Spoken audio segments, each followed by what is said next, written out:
So hello everyone. So अब birthday भनेपछि त होइन अलिकति भए पनि नानीहरूको लागि डेकोरेसन त गर्नै पर्यो।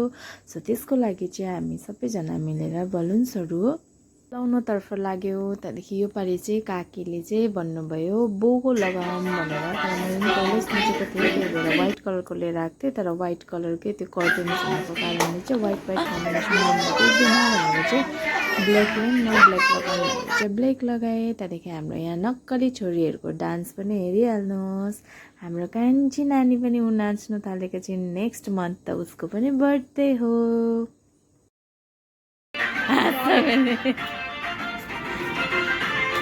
अब हाम्रो चाहिँ यहाँनिर रेडी भइसक्यो हाम्रो बर्थडे गर्ल। सबैजना रेडी हुँदैछ, आमा निसाहरू पनि। अन्त बाहिर चाहिँ हडबडी चलिरहेको छ। अब नानीहरू अत्तालिरहेको नि त, केक केक भनेपछि नानीहरू कस्तो हुन्छ है। सो त्यही भएर चाहिँ अनि त्यहाँदेखि यहाँ फोटो सेसन भइरहेको छ आमा छोरीको नक्कलीहरूको। सो बर्थडे त यस्तो भिडियोहरू गर्दै थिएँ। बर्थडेको केक यस्तो प्रकारले ल्याएको छ हाम्रो यसपालिको। सो दिदी बहिनीहरू चाहिँ हो बसिसक्यो। सो हाम्रो नानीहरू पनि सानसानो नानीहरू पनि, बानीको साथीहरू, दिदी भाइ गाउँको होइन सबै नानीहरूलाई इन्भाइट थियो नि त। सो सबै आइसकेर चाहिँ हामीले केक काट्नतर्फ लाग्यो। सो नानीहरू कति एक्साइटेड हुन्छ हेर्नुहोस् त। उनीहरूको खुसी देखेर नै झन् हाम्रो खुसी पनि दुगुना भएर आउँछ। सो यस्तो प्रकारले चाहिँ हाम्रो बर्थडे स्टार्ट भयो।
हाम्रो टिकाको कार्यक्रम सकेपछि चाहिँ हामीले सबै नानीहरूलाई खाना दिन थाल्यौँ है।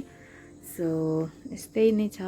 अन्त अब हल्का घरमा त त्यस्तो चलि नै हाल्छ होइन। त्यहाँदेखि हाम्रो कान्छीको फेरि लास्ट डान्स भयो है। अब यो लास्ट डान्स गरेर चाहिँ ऊ पनि घर जान्छन्।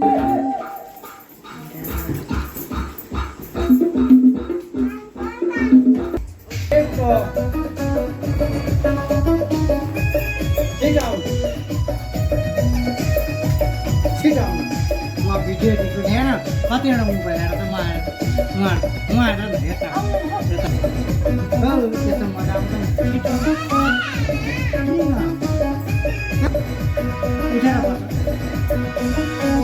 उठेर